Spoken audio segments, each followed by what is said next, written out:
స్థానికులకు శ్రీవారి దర్శనం కల్పించాలని ఇటీవలే టీటీడీ ధర్మకర్తల మండలి నిర్ణయం తీసుకున్న విషయం తెలిసిందే. ప్రతి నెల మొదటి మంగళవారం స్థానికులకు స్వామి దర్శన భాగ్యం కల్పించేందుకు టీటీడీ ఏర్పాట్లు చేసింది. డిసెంబర్ 3వ తేదీ నుండి స్థానిక భక్తులకు శ్రీవారి దర్శనం కలగబోతుంది.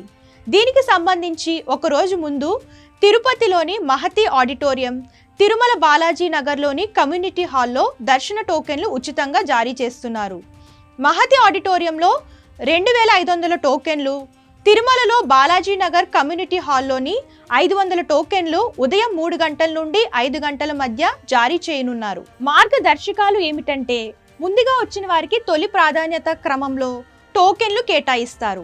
దర్శన టికెట్ పొందడానికి స్థానికులు తమ ఒరిజినల్ ఆధార్ కార్డు తప్పనిసరిగా చూపించాలి. టోకెన్లు పొందిన భక్తులు దర్శన సమయంలో ఒరిజినల్ ఆధార్ కార్డు తీసుకురావాల్సి ఉంటుంది. వైకుంఠం క్యూ కాంప్లెక్స్ లోని ఫుట్పాత్ హాల్ క్యూ లైన్ లో భక్తులను దర్శనాలకు అనుమతిస్తారు. ఇతర దర్శనాల్లో ఇచ్చే విధంగా దర్శనానంతరం ఒక లడ్డు ఉచితంగా అందిస్తారు. స్థానికుల కోటాలో దర్శనం చేసుకున్న వారికి తిరిగి 90 రోజుల వరకు దర్శనం చేసుకునేందుకు అవకాశం ఉండదు.